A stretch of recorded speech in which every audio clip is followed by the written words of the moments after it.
नमस्कार, आदाब, सत श्री अकाल, जय भीम, जोहार। मेरा नाम है नवीन कुमार।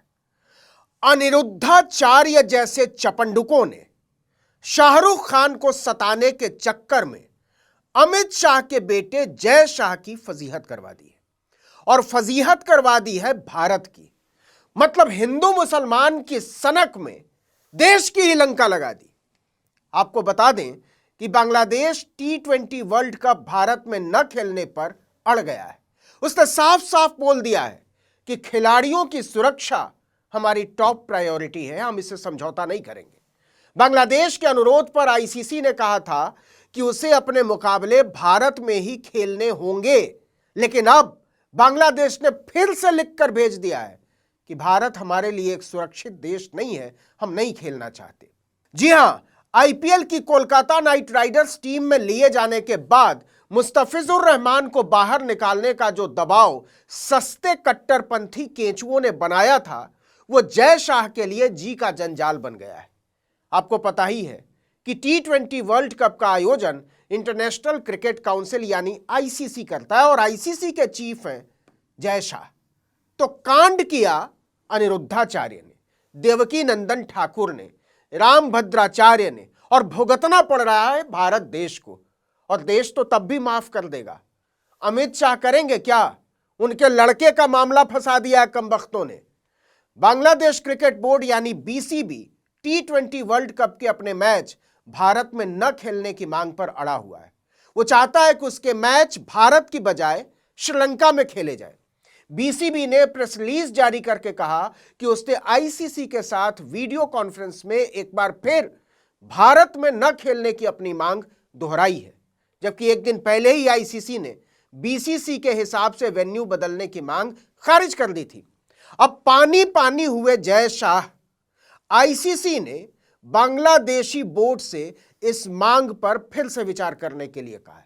मतलब अनिरुद्धाचार्य, रामभद्राचार्य और देवकी नंदनों की लफंटुसपने के चक्कर में जय शाह को बांग्लादेश के आगे गिड़गिड़ाना पड़ रहा है। अब जरा समझिए कि इसके पीछे वजह क्या है। हमने कुछ दिन पहले आपको अपनी एक रिपोर्ट में बताया था कि 16 दिसंबर को अबू धाबी में हुई नीलामी में शाहरुख खान के केकेआर ने बांग्लादेश के खिलाड़ी मुस्तफिजुर रहमान को 9 करोड़ 20 लाख रुपए में खरीदा था।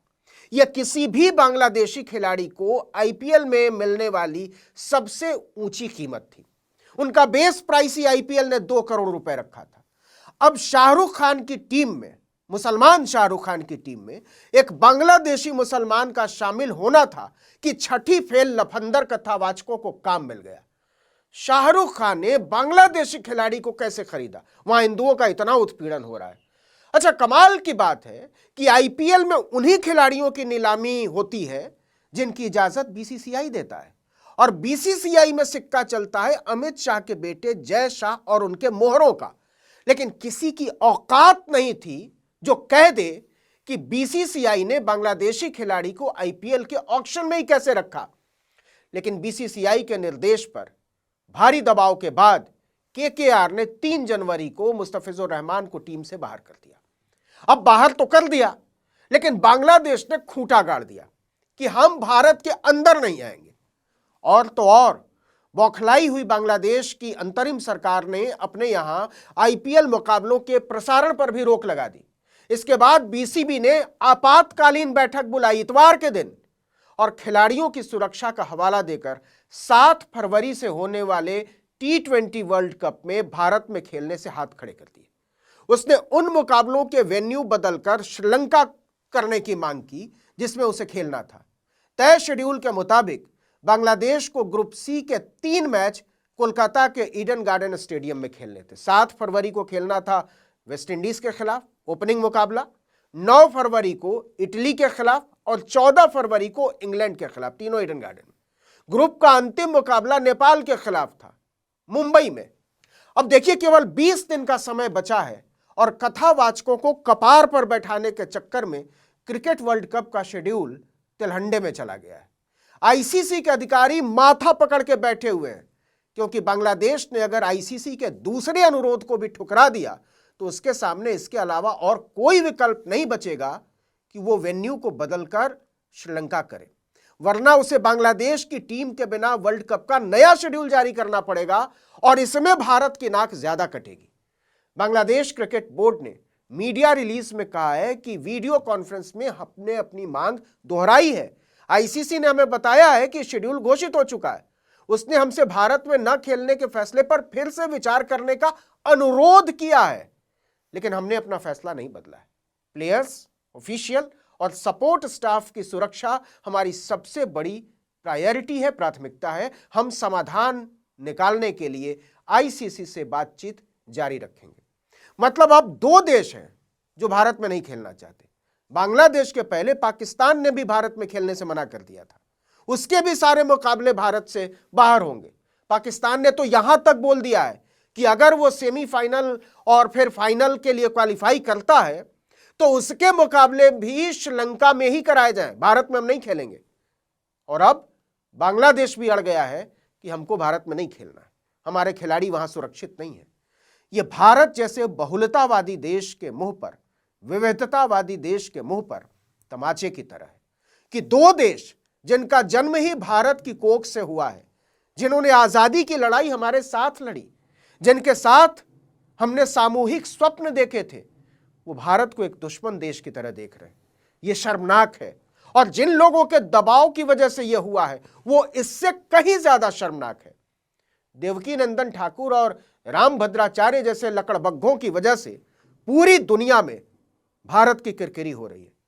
जो शर्मनाक है वो ये कि जिस दिन प्रधानमंत्री नरेंद्र मोदी भारत में ओलंपिक की मेजबानी की दावेदारी की बात कर रहे थे, उसी दिन बांग्लादेश ने भारत में खेलने से मना कर दिया था। लेकिन साहब, बात केवल खेल की नहीं है। एक देश के तौर पर भारत की दुनिया में साख की है। नरेंद्र मोदी इसकी रत्ती भर भी परवाह नहीं करते, यह बात सच है, लेकिन इससे इसकी अहमियत कम नहीं हो जाएगी। भारत ग्लोबल साउथ के नेतृत्व की जब तब दावेदारी पेश करता रहा, लेकिन अफसोस की बात है कि भारत के सबसे निकटतम पड़ोसी ही उसके हाथों में नेतृत्वकर्ता नहीं देखते। न बांग्लादेश, न पाकिस्तान और यहां तक कि नेपाल जैसा बित्ते भर का देश भी नहीं। कम से कम इन तीन देशों में भारत के खिलाफ आंधी चल रही है। अब देखिए कि किसी भी अंतर्राष्ट्रीय फोरम के नेतृत्व की दावेदारी की सबसे बुनियादी शर्त होती है अधिकतम बहुपक्षीय सहयोग का स्वाभाविक माहौल और सांस्कृतिक रूप से समावेशी देश, मतलब सबको साथ लेकर चलने वाला।